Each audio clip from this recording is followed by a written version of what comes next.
What's up, everybody? It's Heidi Fang here with Vinny, Bonsignore, our Raiders beat writer from the Raiders headquarters in Henderson, where the Raiders, at the number 7 pick, selected defensive end from Texas Tech, Tyree Wilson. Vinny, what are your thoughts on that pick? Yeah, going into today, I didn't think there was any chance that Tyree Wilson was going to be there at number 7. But thankfully for the Raiders, there was some action up front, a couple of trades, a couple surprise picks as well. Quarterbacks went, 3 quarterbacks within the first, 4 picks, I guess it was. So that dropped a collection of good defensive players to 7.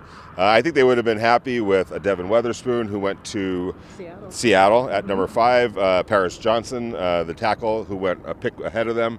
But Wilson was somebody that they had valued at that pick as well. So they stayed where they were. They didn't move up. They didn't move down. And they got a guy that they felt was probably not going to be there, but they were going to be happy with if he was. And that's certainly the case.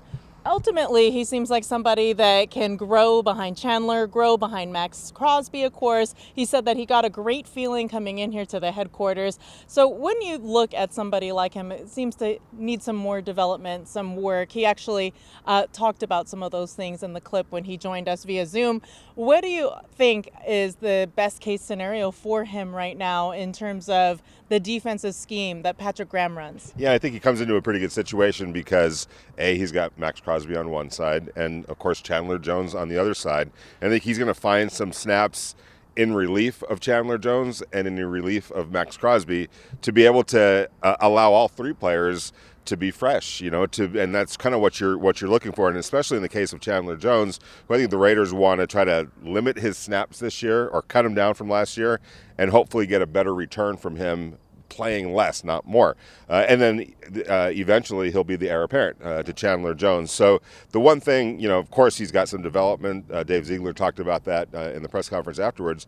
But there's a couple of things that you can't teach. 6'6", 275 with 35-inch arms. I mean, this guy is a physical specimen. Those types of players, those types of traits aren't just lying around. And he was one of 2 elite pass rushers, I felt, in this draft. And so, what he brings to the table, I know that there's development that's going to have to happen, but he's got things that without those traits, doesn't matter how much you develop sometimes, you got to have that to start off with, and he certainly does.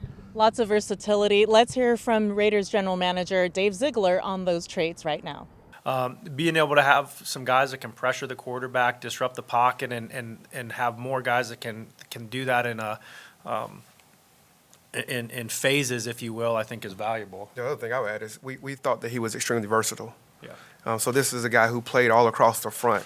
So you can line up with Max and Chan, and this guy can still find a role to help us rush the quarterback.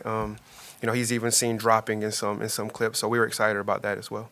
11 picks remaining here for the Raiders as it stands currently. Right. And, of course, tomorrow, 4 p.m. is the draft start time here on local time. They have their first selection in round 2 at 38, then 70, then 100. What do you kind of anticipate that they may do with those picks, Vinny? Yeah, and there's some really good players, too. Joey Porter Jr. is still there. Will Levis is still there. Hendon Hooker is still there. Drew Sanders, the linebacker from Arkansas, is still there. There's a ton of value. The tight ends. Yeah. Michael Mayer. Right. I can't That's believe still it. He there. didn't draft. Yep. Crazy. Yep. Julius Brents. Julius we Brents, like the him. cornerback from Kansas State. So it tells you how deep this draft is, especially at some positions that the Raiders really need. And I think that kind of goes back to the pick that they made of Tyree, because Christian Gonzalez was definitely in consideration, but I think the depth of the cornerback group this year said, all right, gave the Raiders a little bit of comfort to say, okay, take the elite pass rusher here because there weren't as many of those. Circle back to cornerback at some other point in the draft because that is a deep class. So I would expect them to draft a cornerback at some point, but you just reeled off a bunch of good football players that are still left on the board, and the Raiders are picking at, 38? So they're going to be definitely in position in that second round, and then with 2 third-round picks to come out of Friday with some pretty good players.